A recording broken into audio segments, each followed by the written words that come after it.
Page 504। क्या हुआ है? फर्स्ट रो में आ जाए। क्या हुआ है? पूछ के आए ना। बैठ जाओ भाई, बैठ जाओ सारे। पेज 504 पे आए।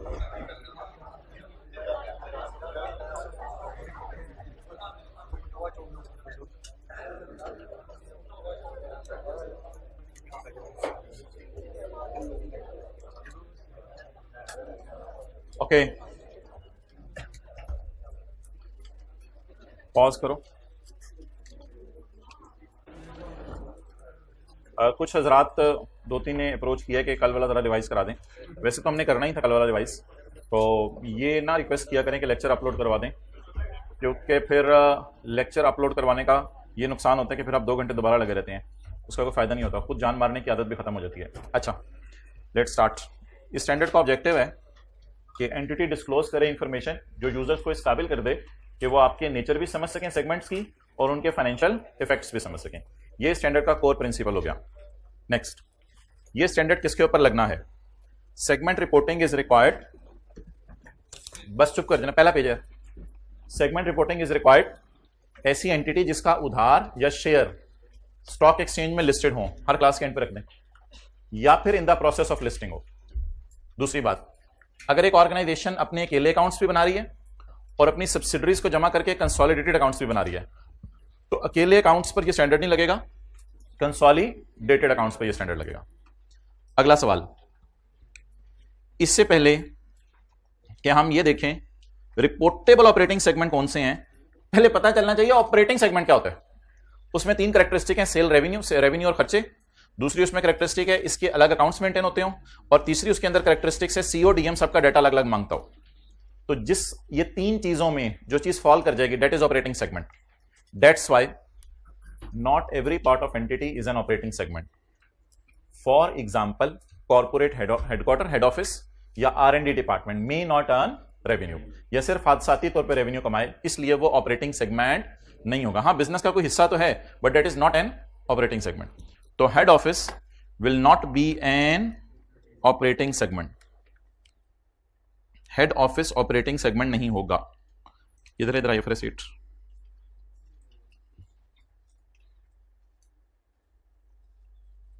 तो हेड ऑफिस ऑपरेटिंग सेगमेंट नहीं होगा और आर&डी डिपार्टमेंट।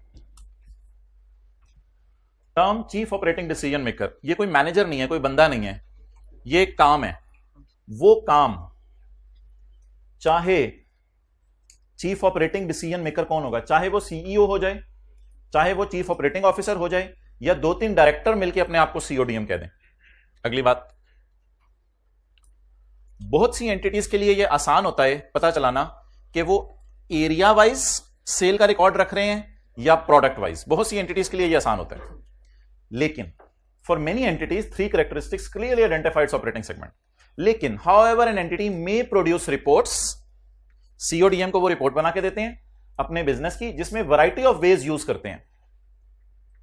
प्रोडक्ट वाइज भी बताते हैं कितनी कितनी सेल है, और एरिया वाइज भी बताते हैं कितनी कितनी सेल है। अगर सीओडीएम यूज कर रहे एक से ज्यादा सेट ऑफ इंफॉर्मेशन, यानी कौन कौन सी, प्रोडक्ट वाइज भी और अदर फैक्टर्स में identify a single set of components, फिर अदर फैक्टर्स होंगे जो आइडेंटिफाई करेंगे। सिंगल सेट का क्या मतलब है, अब दोनों में से कोई एक ना एक तो हमें चूज करना पड़ेगा। तो अदर फैक्टर्स क्या हैं उसमें, अब सीओडीएम के पास तो दोनों किस्म की रिपोर्ट जा रही है। अब आप देख लो कि बोर्ड ऑफ डायरेक्टर्स का किसमें इंटरेस्ट है, या ये देख लो कि मैनेजर आप लोगों ने एरिया वाइज बनाए हुए हैं, या अब ये जनरल गाइडेंस है, पेपर में इसको वो आपको अप्लाई नहीं कराएगा। पेपर में तो इंशाल्लाह बता देगा कि क्या सोच रहे हैं हम लोग, किस तरह बनाना है। ये बस स्टैंडर्ड एक जनरल गाइडेंस दे रहे हैं। पेपर में तो बड़ा क्लियर इंडिकेशन होगी कि आपने प्रोडक्ट वाइज बनाना है या एरिया वाइज बनाना है। एक जनरल डिस्कशन हो रही है कि अगर कभी प्रोडक्ट और एरिया वाइज इंफॉर्मेशन जा रही हो सीओडीएम के पास, तो फिर सोचो कि क्या प्रोडक्ट वाइज मैनेजर बने हुए हैं या एरिया वाइज। और एक और चीज पूछो, बोर्ड ऑफ डायरेक्टर कैसे इंफॉर्मेशन पसंद करते हैं, प्रोडक्ट वाइज या एरिया वाइज। अब अगर आप बहुत ही ज्यादा जिद पे अड़ गए कि सीओडीएम भी दोनों मांगते हैं और डायरेक्टर्स भी दोनों मांगते हैं, मैनेजर भी हर किस्म के बने हुए हैं, फिर स्टैंडर्ड कहता है यार अब तो दही बनाइए सही। कहते हैं फिर कैरेक्टरिस्टिक्स इन पैरा 5 में apply to two or more overlapping set of components for which managers are responsible. That structure is sometimes referred to as matrix form of organization. For example, in some entities, some managers are responsible for products and service lines, while other managers are responsible for. अब manager की भी हर किस्म का फिरका मौजूद है, product wise अलग manager बने हुए, एरिया वाइज अलग मैनेजर बने हुए. The chief operating decision maker regularly reviews the result of both. C O DM भी दोनों का डाटा मांगता है, एंड फाइनेंशियल इंफॉर्मेशन भी दोनों की अलग अलग बन रही है. In that situation what to do? Entity shall determine which set of components is an operating segment by reference to core principle. Core principle में फिर मैंने कहा था यूजर्स से पूछ लें कि यूजर किस फॉर्म में चाहते हैं, या बेटर आपको क्या लगता है ऑर्गेनाइजेशन की नेचर ऑफ एक्टिविटीज कैसे ज्यादा बेहतर प्रेजेंट हो सकती हैं. डन. भाई ये पढ़ा था कल, अब इसमें क्या वीडियो अपलोड करवानी थी दोबारा. ये वाला पैरा मैंने नहीं पढ़ा हुआ, तो जो मैंने पढ़ाए हैं सिर्फ वो टिक कर लें. अच्छा, आज हम एक छोटा सा कॉन्सेप्ट और देखने लगे हैं, एग्रीगेशन. क्या जी? एग्रीगेशन. फिर कल वाला एंटिटी वाइड डिस्क्लोजर भी हमने रिवाइज करना है और उसका फिर सवाल भी करना है आज. एग्रीगेशन. एक कंपनी कहती है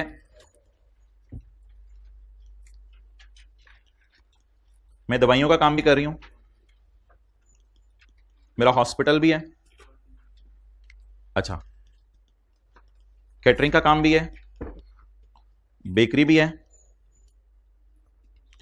प्लेग्राउंड्स भी हैं, डिफरेंट किस्म की एक्टिविटीज हैं. तो स्टैंडर्ड कहता है आप ना एग्रीगेशन भी कर सकते हो. आप क्या कर सकते हो? ऑपरेटिंग सेगमेंट को एग्रीगेट भी कर सकते हो अगर उसमें कॉमन कैरेक्टरिस्टिक्स पाई जाएं. अगर उसमें कॉमन कैरेक्टरिस्टिक्स पाई जाएं, आप फर्ज करें ये 5 चीजें हैं, सीओडीएम भी 5 का डाटा मांग रहे हैं, 5 के रिकॉर्ड्स भी अलग मेंटेन हो रहे हैं, और तीसरी बात 5 रेवेन्यू भी कमा रहे हैं, खर्चे भी कर रहे हैं. असूली तौर पे ये 5 ऑपरेटिंग सेगमेंट है, लेकिन स्टैंडर्ड कहता है आप क्या करो, आप इनको एग्रीगेट कर लो. आप क्या करो? Operating segment often exhibit similar long term performance if they have similar economic characteristics. अगर उनके क्या है? Similar economic characteristics. अब एग्रीगेशन कैसे हो सकती है? फार्मा और हॉस्पिटल, दवाइयां भी मरीजों को बेची जाती हैं, हॉस्पिटल में भी इलाज मरीजों का कराया जाता है. कैटरिंग में भी खाना बनाने, बेकरी में भी बेकरी आइटम्स खाना टाइप चीजें बनाने, इनको आप क्या कर लो. लेकिन प्लेग्राउंड और मोबाइल को आप एग्रीगेट नहीं कर सकते. तो अब एग्रीगेट करने के बाद आपके जो ऑपरेटिंग सेगमेंट बाहर निकले वो कौन कौन से निकले? Pharma and hospital. अब ये एक ऑपरेटिंग सेगमेंट बन गया. दूसरा कैटरिंग एंड बेकरी, और तीसरा प्लेग्राउंड, और चौथा मोबाइल बेचने का काम है. तो इस एग्रीगेशन को स्टैंडर्ड कहता है कर लो.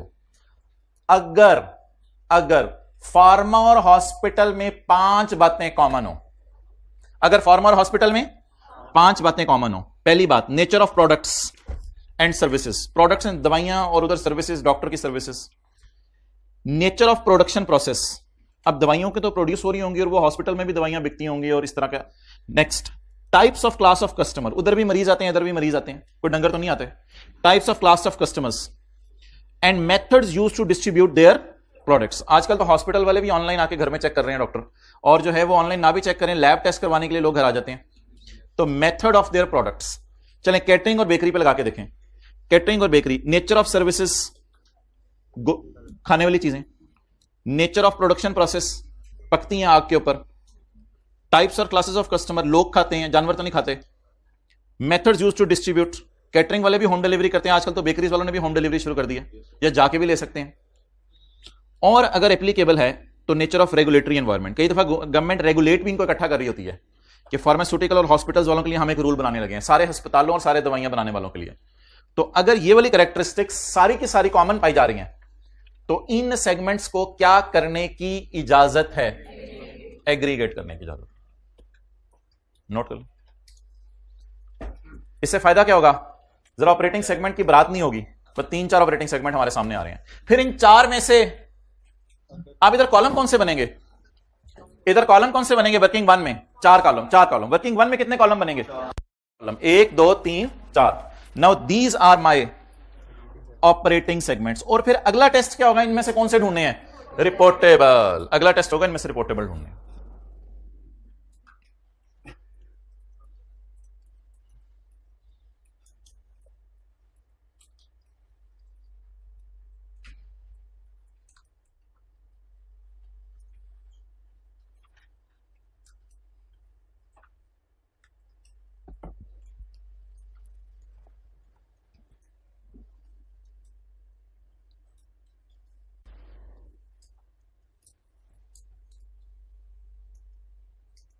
अब ये याद नहीं करने आप लोगों ने, ये पैरा नंबर कौन सा है? 12। तो एग्रीगेशन क्राइटेरिया कितने हैं? 5। अगर कोई छठा दे दे एमसीक्यूज में तो उसे क्रॉस कर देना।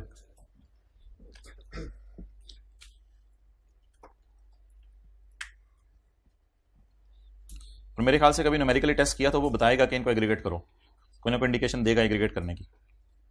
चलें, operating segments often exhibit similar long term financial performance if they have similar characteristics. For example, similar long-term gross profit. Gross profit इनका तकरीबन बराबर आता है for two operating segments. Would be expected if their economic characteristics were, अगर वो similar है तो उनका GP सेम आता है। अब ये कोई ऐसी लाइन नहीं है कि घर जाके इसको पढ़ें और कहीं ये दोबारा अपलोड कर दें।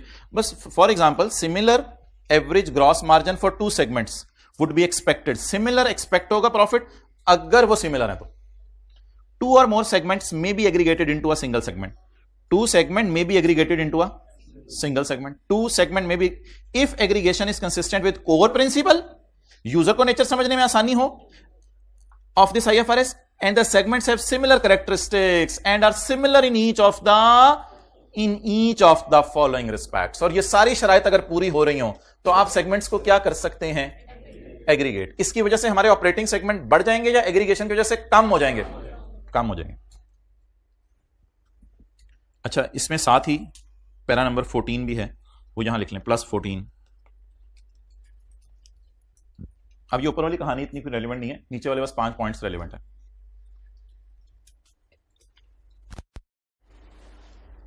पैरा 14 साथ पढ़ें। N entity may combine information about operating segment. Done. N entity may combine information about, किस किस को हमने कंबाइन किया है? Pharma and hospital. An entity may combine information about operating segment that do not meet the quantitative threshold with information about other segment that do not meet the quantitative threshold to produce a reportable segment only if the operating segment have similar economic characteristics and share a majority of aggregation criteria listed in para 12। अब ये बात छोड़े परे क्या है, सिर्फ सादा सी बात समझें। फार्मा और हॉस्पिटल अलग अलग इनकी सेल 7% थी टोटल सेल का, लेकिन दोनों को इकट्ठा किया तो इनकी सेल 14% बन गई। अब इनको इकट्ठा करने या नहीं? कहते हैं इसमें अगर बहुत ज्यादा क्राइटेरिया पैरा 12 के मीट हो रहे हैं ना, थोड़ी सी गुंजाइश इसने दे दी है कि सारे ना भी पूरे हों, मेजर कोई 3-4 भी पूरे हो रहे हैं ना, तो मेरा मशवरा इनको क्या कर दो, यहां थोड़ी सी गुंजाइश दिया। ऊपर सख्त लफ्ज इस्तेमाल किया था, हर एक पूरा कराओ, नीचे आके ठंडा हो गया। कहते हैं नहीं, अगर फार्मा की सेल 7%, हॉस्पिटल की सेल 5%, अब ये अलग अलग नॉन रिपोर्टेबल, अलग अलग क्यों भाई? इंटरेस्ट लें, जल्दी बताएं। अलग अलग नॉन रिपोर्टेबल क्यों? 10% टेस्ट क्या हो गया? फेल हो गया। अब क्या करें? अगर वो चीजें कॉमन पाई जा रही हैं फिर कर सकते हैं एग्रीगेट। ये नहीं कि मोबाइल को उसके साथ मर्ज करके एग्रीगेट कर दिया। एग्रीगेशन सिर्फ कहां करने की इजाजत है? जहां उनकी कैरेक्टरिस्टिक्स क्या हो? कॉमन हो। तो अब जरा फिक्रा पढ़ने की कोशिश कीजिएगा। N entity may combine information about operating segments that do not meet quantitative thresholds within an entity may combine information about operating segment with information about other operating segment।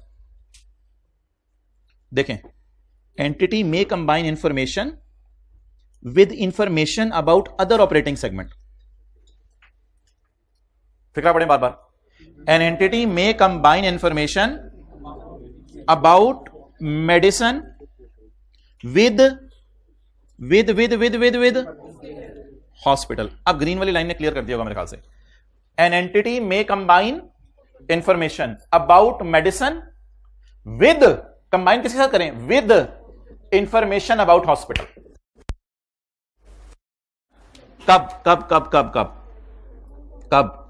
if segments have similar characteristics and share majority of aggregation criteria।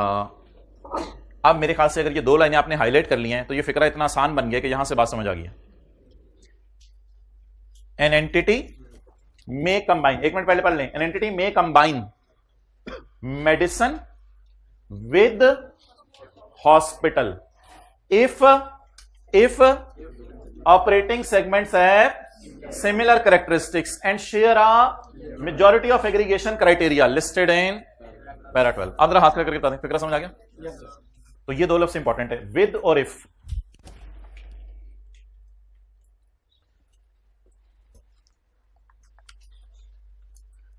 अच्छा, अब जो लाइनें मैंने highlight नहीं की वो देखें क्या कह रही है। मेडिसिन वैसे क्राइटेरिया मीट नहीं कर रही थी 10% वाला, और हॉस्पिटल भी do not meet criteria of 10% वाला। अब जो लाइन खाली रह गई है वो ये बता रही है।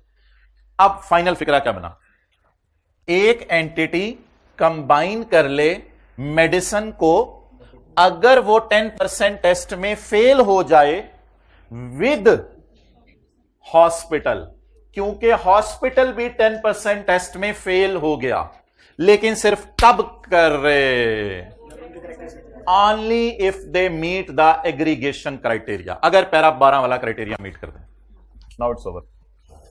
तो अकेले अकेले बोले बोले बोले अकेले अकेले 7%, लेकिन हम भाई भाई बन गए तो, लेकिन जबरदस्ती नहीं जोड़ सकते भाईजान, ये क्राइटेरिया पूरा करेंगे तो जोड़ेंगे, वरना नहीं जोड़ने की इजाजत। असल में पता है होता क्या था, जरा बात गौर से सुनिएगा। एक एंटिटी काम कर रही होती थी 20-22 किस्म के, अब उसके सारे ही सेगमेंट इमटेरियल हो जाते थे। सोचें अगर 20 सेगमेंट है आपके और हर एक की 5-5% सेल है, तो सारे ही नॉन रिपोर्टेबल हो गए।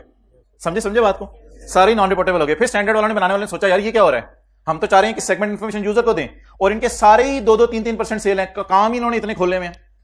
तो स्टैंडर्ड ने फिर एक क्राइटेरिया बनाया कि आप इनको क्या करो, एग्रीगेट करो, ताकि कुछ ना कुछ तो यूजर को नजर आए कि हो क्या रहा है। नेक्स्ट, अच्छा जी, ऑपरेटिंग सेगमेंट भी आइडेंटिफाई हो गए, अगर जरूरत पड़ी उनको एग्री भी कर लिया।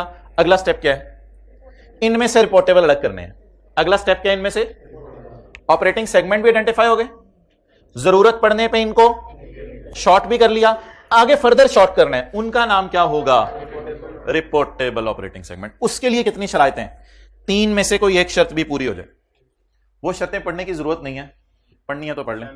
An entity shall report separately information about operating segment that meet any of the criteria।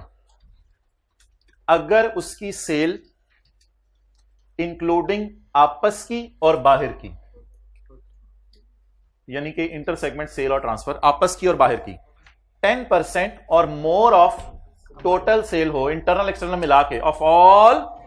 अब इस फिक्रे को ऐसे कोई नहीं याद करना, बस वो टेस्ट लगाना आता है, बस it's enough. It's assets are 10% और of the combined assets of all operating segments, सारे ऑपरेटिंग सेगमेंट्स के एसेट जमा करें, उसका 10%। और तीसरी बात, एब्सोल्यूट अमाउंट होता है, साइन इग्नोर करके चल रहे हैं। Absolute amounts of its profit और लॉस इज 10% और more of greater in absolute amount. या तो सारे प्रॉफिट जमा करें, जिनमें लॉस नहीं आया उनको जमा कर लें प्रॉफिट्स को, या सारे लॉस जमा करें जिनमें, बोले बोले बोले, जिनमें लॉस आया। सारे प्रॉफिट जमा करें जिनमें लॉस नहीं आया, या सारे लॉस जमा करें जिनमें लॉस, इन दोनों में से किससे उठाएं, ग्रेटर को उठा लें, और ग्रेटर को उठा के फिर वो हर एक की एब्सोल्यूट अमाउंट से कंपेयर करें, साइन इग्नोर करके। अब ये इंग्लिश मुश्किल भी बहुत है, तो इसलिए इसको बिल्कुल लिफ्ट कराने की जरूरत नहीं, ना कोई इसकी सिग्निफिकेंस है पेपर के अंदर। हाँ, बस एमसीक्यूज में कोई 3 के बाद चौथी लाइन लिखी हुई आ गई कि 10% ऑफ लाइबिलिटीज, उसको काट आएंगे, क्योंकि आप बता दें ये क्राइटेरिया किसके लिए है। ये क्राइटेरिया ऑपरेटिंग सेगमेंट बनने के लिए है, या ऑपरेटिंग सेगमेंट को एग्रीगेट करने के लिए है, या फिर ऑपरेटिंग सेगमेंट को रिपोर्ट करने के लिए है। तो ये क्राइटेरिया ऑपरेटिंग सेगमेंट को रिपोर्ट करने के लिए। अगली लाइन आसान से ये बता दें क्या, ये दानिश, ये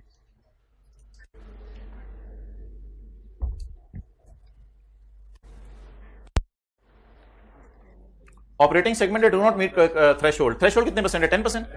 operating segment that do not meet threshold may be considered reportable and separately disclose भी कर दो. अगर मैनेजमेंट समझती है कि ये इंफॉर्मेशन उस बहुत यूजफुल है यूजर्स के लिए, तो अगर आपका दिल चाहे तो आप फिर केमिकल सोडा फार्मा, आज मैंने वो वर्किंग उड़ा दी है, केमिकल सोडा फार्मा के साथ पॉलीएस्टर का कॉलम भी डाल दो.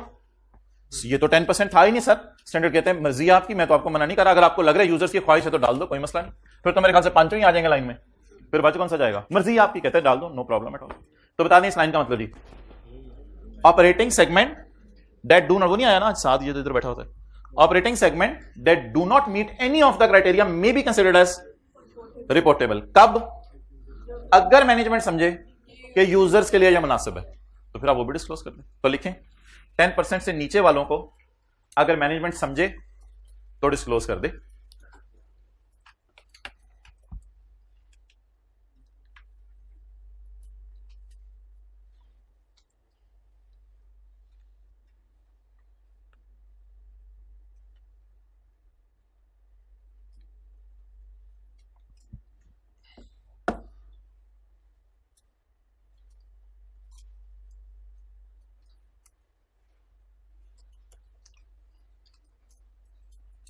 बहुत आसान लाइन, कोई मतलब बता दे इसका.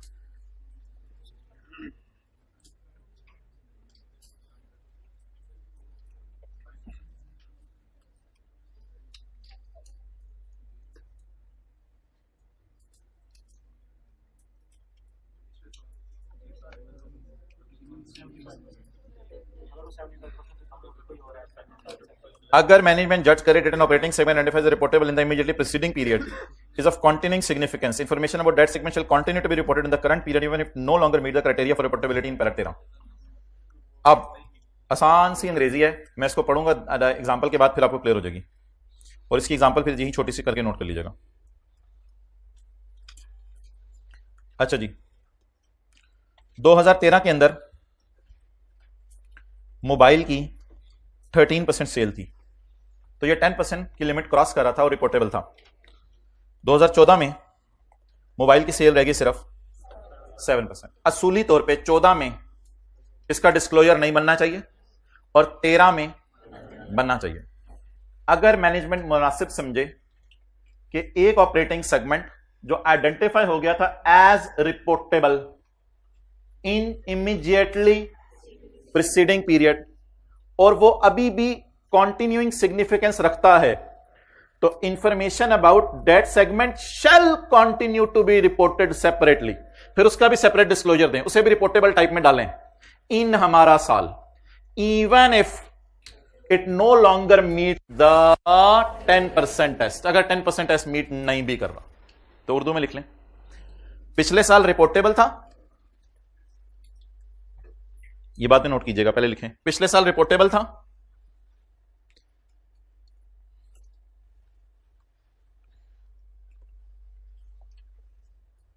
मैनेजमेंट अगर इसकी सिग्निफिकेंस समझे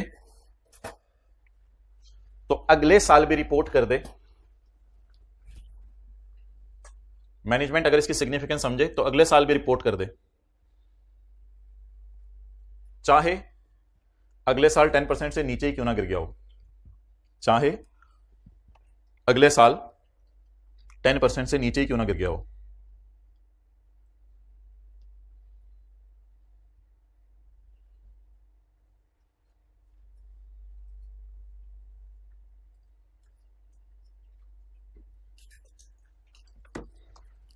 ओके,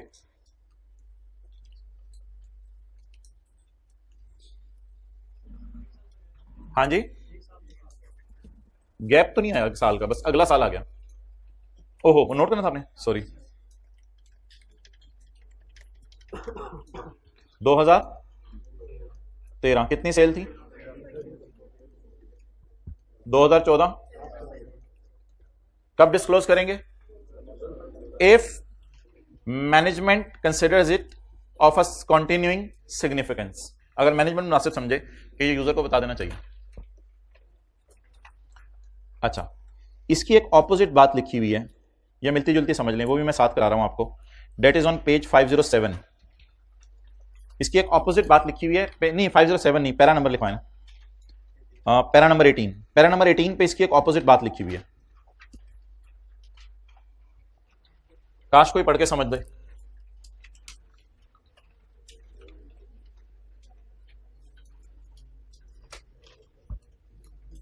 हाइब्रिड में माइक पकड़ें और बताएं।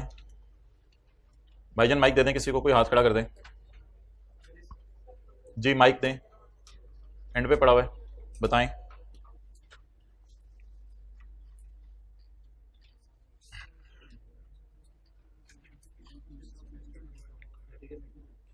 जी ऑन करके बता दें। अच्छा नहीं ऑन करना, ठीक है। कंपैरेटिव इंफॉर्मेशन, इस साल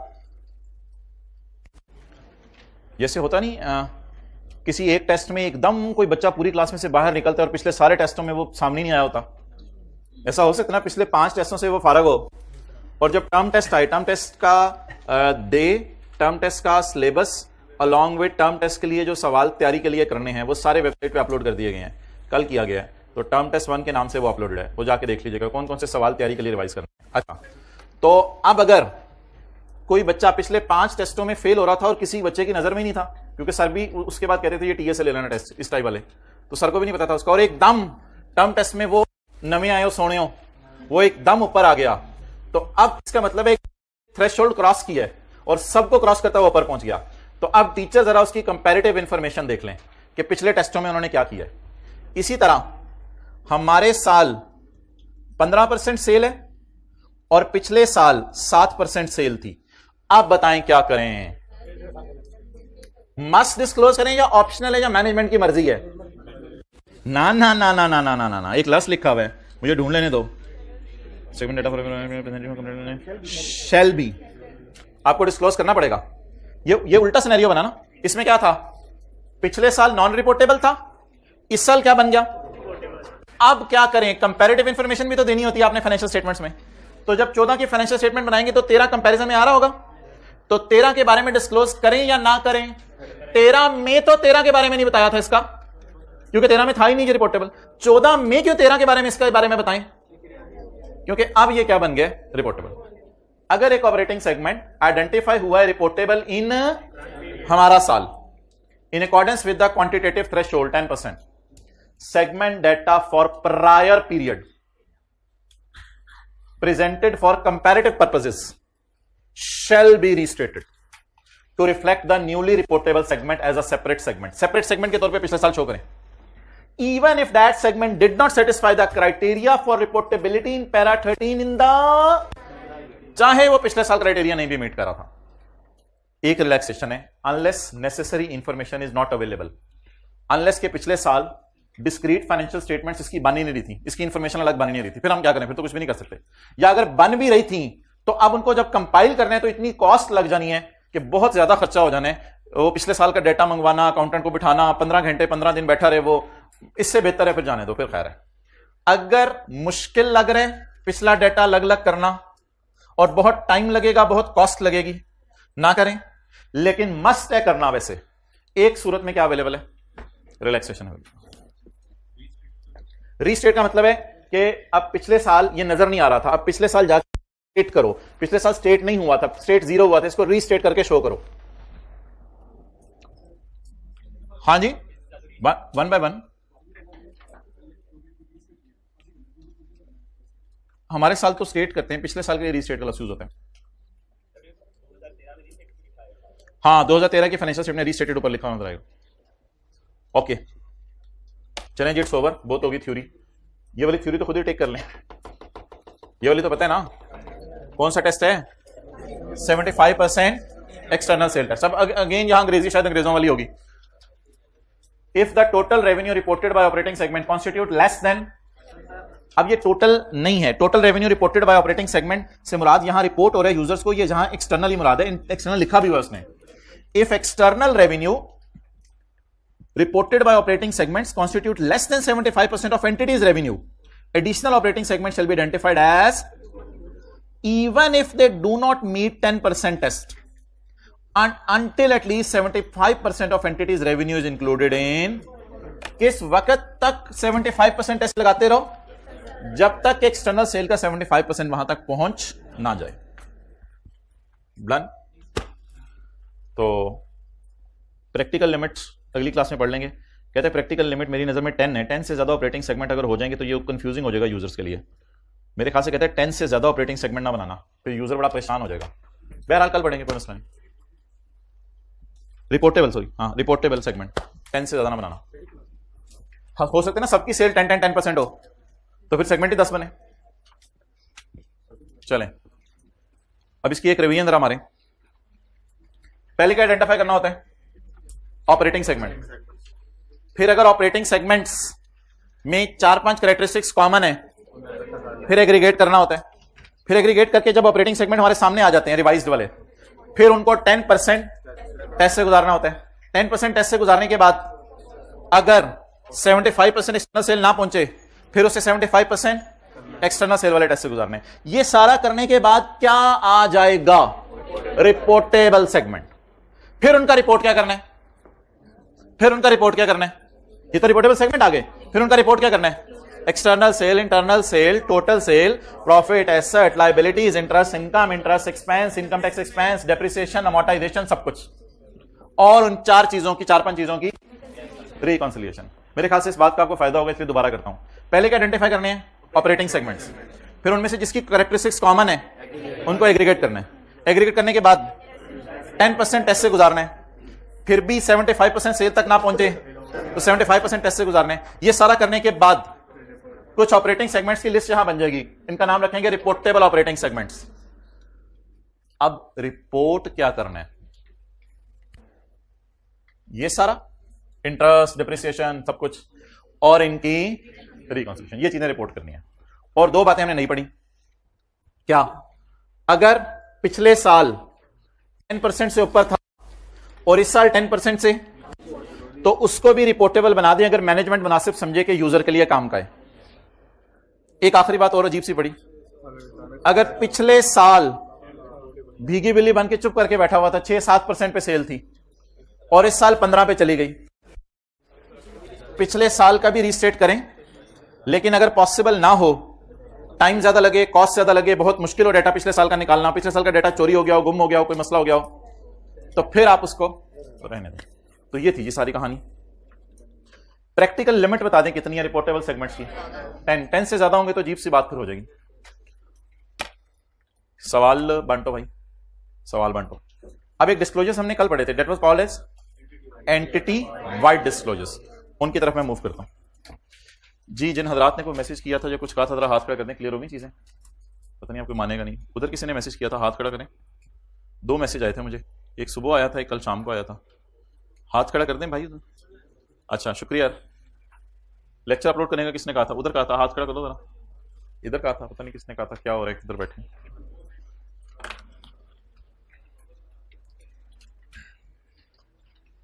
निकालें जी पेज 509. पहले एंटिटी वाइड डिस्क्लोजर रिवाइज करते हैं. 2 सवाल आज हम करेंगे IAS 12 के 3:30 पे इंशाल्लाह क्लास शुरू हो जाएगी. 2 सवाल करेंगे IAS 12 के पास पेपर का क्वेश्चन नंबर 13 और पास पेपर का क्वेश्चन नंबर 14.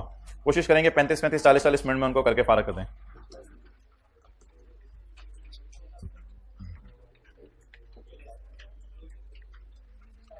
भाई आगे हाथ रखो जरा,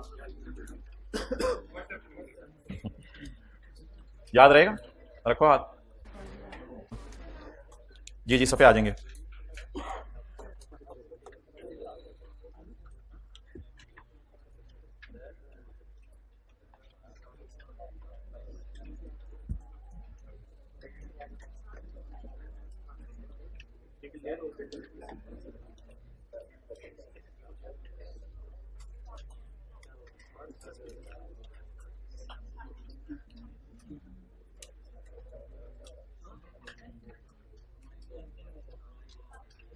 सवाल बुक में नहीं है मादरत. ऑनलाइन वाले हजरात प्रिंटर खरीदें जाके, मोबाइल बेच के सस्ता मोबाइल खरीद लें, मोबाइल पे टाइम भी कम लगेगा. Alpha Limited is a listed company and is engaged in the cement, energy, clothes, sugar and dairy business. Results of each segment are as follows. Total profit, external sale, internal sale, assets or liabilities. Data of external sale and non current assets as at year end is as below. External sale का data ये है, Germany, Poland, Holland, Spain, Italy, Karachi, Lahore. Non current assets 1000, 500, 600, 300, 200, 110, 25।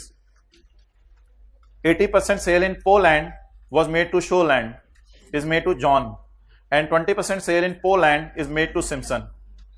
90% of sale in Karachi is made to Bablu.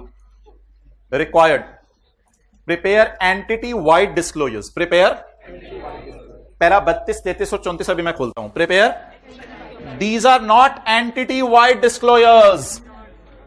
These are not entity-wide disclosures. Entity-wide disclosures हमने कल नए पढ़े थे। Entity-wide disclosures कल हमने नए पढ़े थे। उसमें एक छोटा सा डिस्क्लोजर यहां भी कवर हो जाएगा, मैं आपको दिखाऊंगा जरा। Entity-wide disclosures 3 है। पहला, product wise sale. Product wise, ये कोई प्रोडक्ट वाइज सेल किसी हद तक यहां भी कवर हो रही है। हो गया कैफ क्वालिफाई? चलो आज गले मिलो ना, और इंटरव्यू भी दे दो। फिर कितने पेपर दिए पिछली दफा? 4 पेपर दिए, चारों पास हो गए। चलो बढ़िया ले जाओ। इतने दिनों बाद क्यों आए? फर्गूसन में इंडक्शन होगी। अच्छा चलो फिर दोबारा गले मिल लो। क्या सवाल पूछा उन्होंने? सर पीडब्ल्यूसी में। सर सवाल क्या पूछा उन्होंने? सर मैनेजर इंटरव्यू में थोड़ा सा उन्होंने कंफ्यूजिंग था, मतलब कि वहाँ पे कौन सा ये आप ऑन एयर जा रहे हो, फर्गूसन तक चली जाएगी बात, रहने दो। चलो अच्छा रिकॉर्डिंग रोक दें। चलो रोक दो रिकॉर्डिंग, ऑनलाइन वालों को वैसे बता देंगे। जी शुरू करें। FR2 के बारे में क्या राय देते हो इनको? रोजाना का कर रहे थे आप, टेस्ट भी देते थे। ये तो कहते हैं हमारे से 3 नहीं संभाले जाते, आप 4 पेपर कैसे संभालते थे?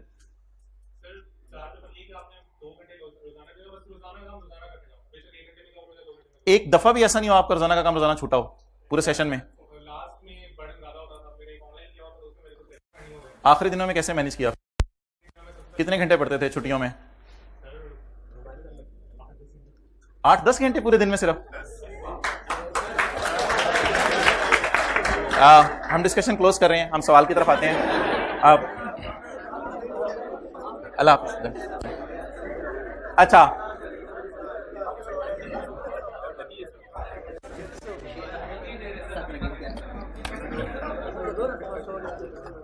अब जी एंटिटी वाइड डिस्क्लोजर्स 3 हैं। एंटिटी वाइड डिस्क्लोजर्स 3 हैं। ये किताब पर लिखे हुए हैं, पेज नंबर 509 पर, para 32, 33, 34। Revenue from external customers for each product. Revenue from external customer for each, revenue from external customer for each product. Next,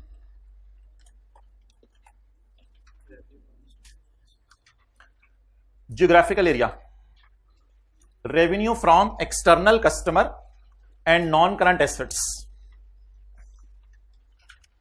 Revenue from external customers and non-current assets attributed to Pakistan and all foreign countries in total.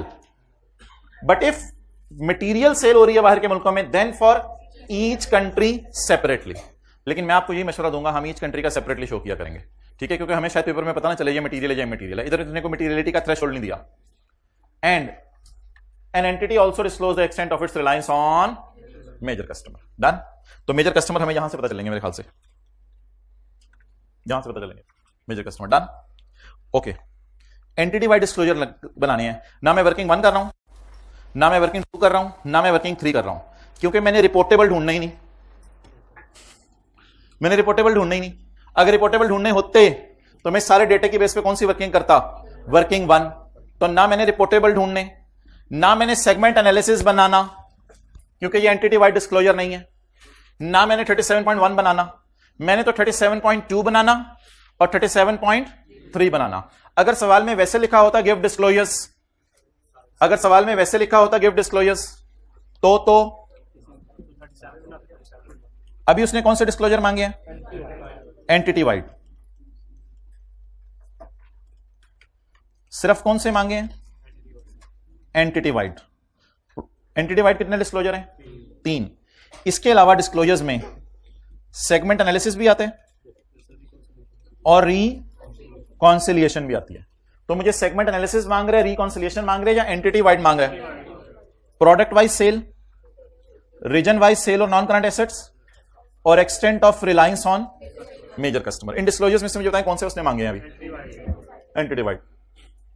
ये disclosures होते हैं reportable segments के,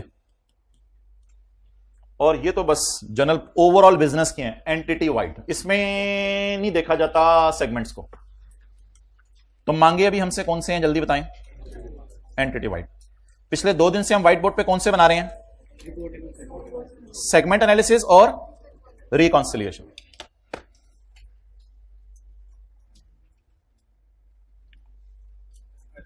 जी जी पूछो यार, ऊंची बोलो।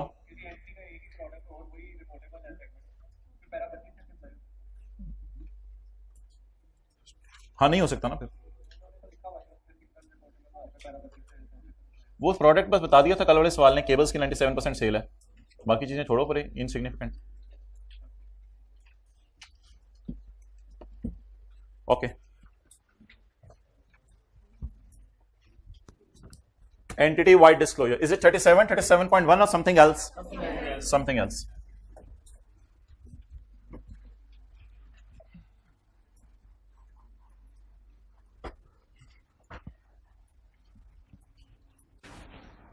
Okay. Company का नाम Alpha limited. Note to the for year ended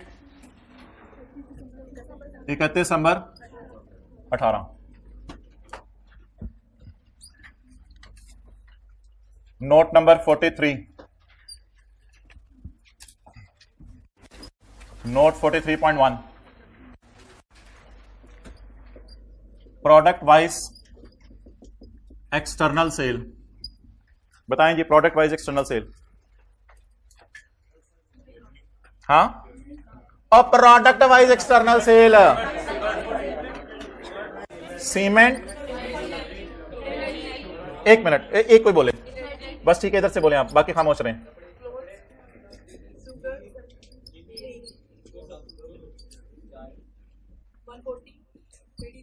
external cell बतानी है बस। 150,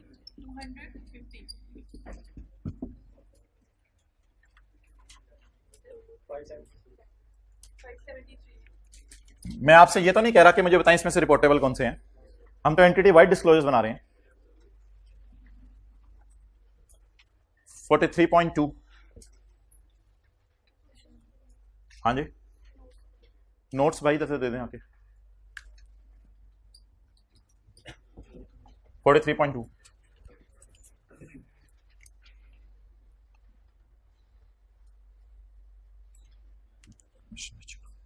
ये हेडिंग थी ना कल पड़ी, information by geographical area.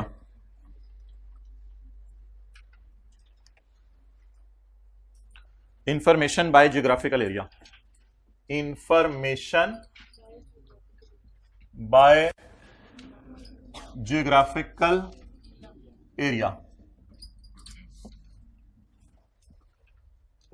Okay, external cell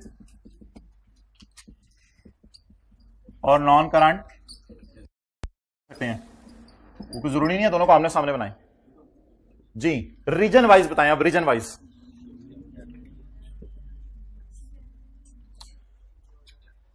जी बोलें। जर्मनी, पोलैंड, हॉलैंड, स्पेनलैंड, इटली लैंड। और कराची कहां से आ गया? खुदा का खौफ करें, कराची कहां से आ गया? तो धोखा खा गए आप लोग, जिस वजह से मैंने धोखा दिया था। कल फाइनेंशियल स्टेटमेंट देखी थी ना, पाकिस्तान लिखा हुआ था ना खाली। फिर तो जर्मनी के अंदर भी 2-2, 3-3 जो है वो शहर होंगे, तो आपने तो उनको भी जो है वो फिर अलग अलग करने लग जाने, 1 बाय 1 है। हाँ, बट आपने स्टैंडर्ड का वर्ड पढ़ो ना, स्टैंडर्ड का वर्ड पढ़ो। कंट्री ऑफ डोमिसाइल या शहर ऑफ डोमिसाइल। डोमिसाइल का मतलब है जहां आपने अपनी कंपनी रजिस्टर कराई भी है। कंट्री बतानी है या शहर बताने हैं? कंट्री बतानी है। चलें जी। OC 200, 30, 15, 10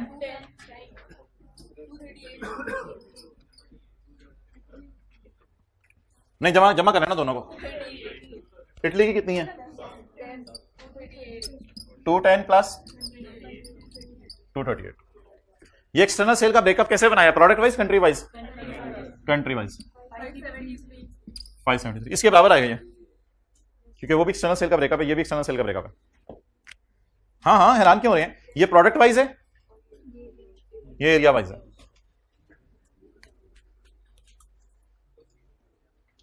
इधर देखें, इधर देखें, कॉलेज वाले पीआरसी और कैफ का टोटल करके इधर लिख दें, और पंजाब, बलूचिस्तान, सिंध और उसका, वैसे कर तो नहीं सकते कंट्री वाइड है, लेकिन एक कॉन्सेप्ट देने के लिए बता रहा हूं आपको बात। तो एरिया वाइज अलग बनता है और प्रोडक्ट वाइज अलग बनता है।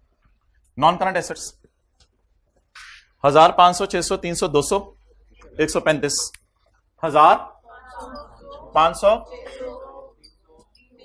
300, 135, 2735।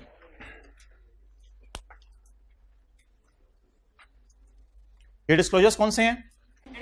Entity wide disclosures, overall entity level के। रिपोर्टेबल नॉन रिपोर्टेबल के चक्कर में नहीं पड़ना इसमें, ओवरऑल बड़े लेवल पे। अभी सबर, तीसरी चीज रहेगी फिर तस्वीर। क्या चल, इसकी हेडिंग दे दें इंफॉर्मेशन ऑफ मेजर कस्टमर, जो नेक्स्ट वो पैकेजेस वालों ने कल दी हुई थी। Information of major customer, information of major customer या इंफॉर्मेशन अबाउट मेजर कस्टमर्स। जी मोहतरम,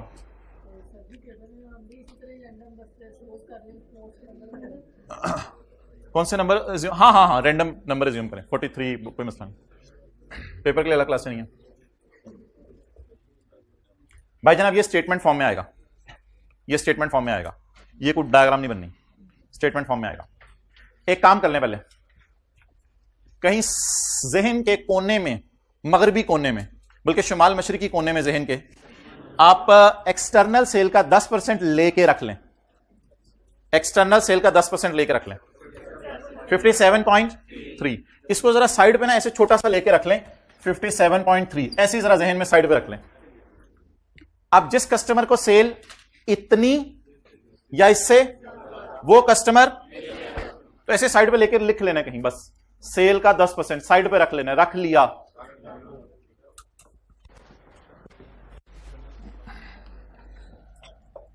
रुपीज में कन्वर्ट कराएं मुझे। ये अकाउंटिंग की क्लास नहीं हो रही, ये अकाउंटिंग की क्लास नहीं है। ये बच्चों से भी पूछ लें 7वीं 8वीं के, शायद मुझे शक है कि वो भी बता दे किसको कितनी सेल हुई। हिम्मत, हौसला, जज्बा। जॉन, सिमसन, बाबलू, अच्छा जी, जॉन को बताएंगे कि चपेड़ जॉन दी सेल वेख थे उत्थे ना वेख होना। 80% of sale in Poland is made to Johnny। अच्छा, पोलैंड की सेल बोले, पोलैंड की 200 ज़रब 160। 20% sale in Poland is made to Simpson। ये एक वर्किंग है, ये वर्किंग है। और आगे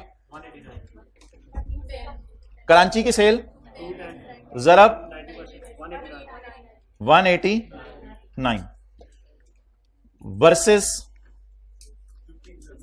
एक्सेलेंट 57 ये आपने पहले से निकाल के रख लेना है। तीनों का अलग अलग आप कंपेयर करें। जॉन ने कहा कि मैंने चीजें खरीदनी बंद करनी है तो हमारी जान निकल जानी है। सिम्पसन ने कहा मैं नहीं कल से आऊंगा, हमने एक चपेड़ मारी, हमने कहा जा you are not our major customer. ओहो, बबलू की तो उधर से आवाज आती है, हम जाके उसके जूते पकड़ लेते हैं। सर आप कितने अच्छे हैं, जूते पॉलिश करते हैं बबलू के। कस्टमर है हमारा, मेजर कस्टमर है हमारा। हाँ जी नहीं चकना जो पे ने छो इन्हों लिखें जी। एक खामोश, मेजर कस्टमर के लिए हर कस्टमर की सेल निकाल के रख लेनी है और एक्सटर्नल सेल का 10% निकाल के रख लेना है। मेजर कस्टमर के लिए हर कस्टमर की सेल निकाल के रख लेनी है और एक्सटर्नल सेल का 10% निकाल के रख लेना है। मेजर कस्टमर के लिए हर कस्टमर की सेल निकाल के रख लेनी है, हर कस्टमर की सेल निकाल के रख लेनी है, और अगर कस्टमर हिज हो, अच्छा सॉरी, हर कस्टमर की सेल निकाल के रख लेनी है और एक्सटर्नल सेल का 10% निकाल के रख लेना है।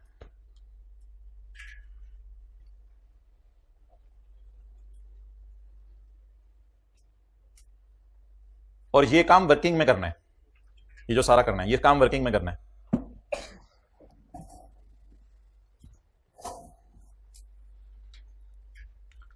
यार अब एक फिक्रा है, उसको याद कर लेते हैं, फिक्रे को। जी एक मिनट बस, एक फिक्रा है उसको याद कर लेते हैं। Included in external sale is revenue from 2 customers of group from फलान डिपार्टमेंट विच रिप्रेजेंट अप्रोक्सीमेटली इतनी sale of the group total revenue. और अगली बात लिखने की जरूरत नहीं, तो छोड़े पर इस लाइन को हम अपनी बनाते हैं जरा आसान सी। Included in external sale, included in external sale is sale from 2 customers. Included in external sale is sale from 2 customers. Included in external sale is sale from 2 customers. From फलां सेगमेंट, सवाल ने नहीं बताया हुआ, फ्रॉम फलां segment, फलां segment से इसको चीजें बेच रहे हैं। विच इज अप्रोक्सीमेट, बस विच इज अप्रोक्सीमेटली नहीं, हमें तो क्लियर पता है। Which is rupees, which is rupees 160 plus 349। बस ये थोड़ा सा फिक्रा याद करना पड़ेगा। आइडेंटिटी बतानी है कस्टमर्स की, नाम क्या है, नाम नहीं बताने कस्टमर्स की। क्वांटिटी बतानी है, क्वांटिटी बतानी है कितने कस्टमर्स हैं। टोटल सेल बतानी है, अलग अलग सेल बताने की जरूरत नहीं, वो तो ब्रैकेट में हमने जमा करके दिखानी थी ना। टोटल सेल बतानी है कितनी उनको हुई है। भाई ये थे एंटिटी वाइड डिस्क्लोजर।